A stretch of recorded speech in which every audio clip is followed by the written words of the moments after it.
j'ai vécu mon premier jour en entreprise le 13 mars. Donc, très rapidement, on s'est orienté vers un télétravail, en fait, dès le lundi.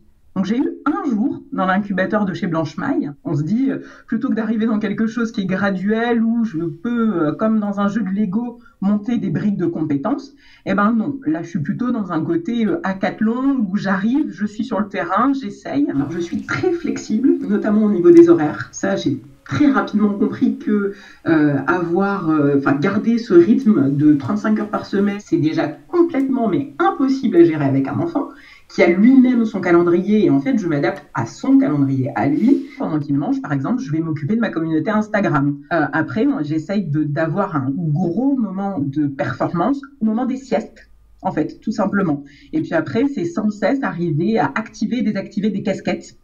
Quand on parle d'un couteau suisse, là, c'est le couteau suisse version Shiva. Alors, avec les équipes de l'IFOCOP, Stéphanie, notre responsable de formation, est très présente.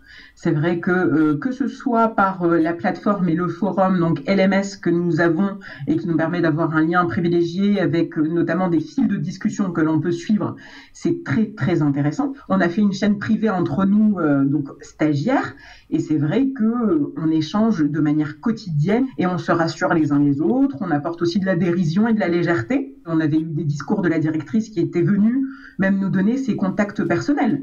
Là, à l'heure actuelle, si demain j'ai un problème, en tout cas lié au Covid, j'ai l'adresse mail et le numéro de téléphone portable de la directrice, ce qui est quand même un pas énorme au niveau de la communication. C'est comme si elle nous avait ouvert la porte du bureau en disant « Ok, le bureau il n'est pas là, mais virtuellement la porte est toujours ouverte. La virtualisation de notre travail, c'est déjà ce qui se passe. Et ce sera de plus en plus le cas demain, peut-être avec des points digitaux, c'est évident, mais le virtuel reste mon cœur de métier. »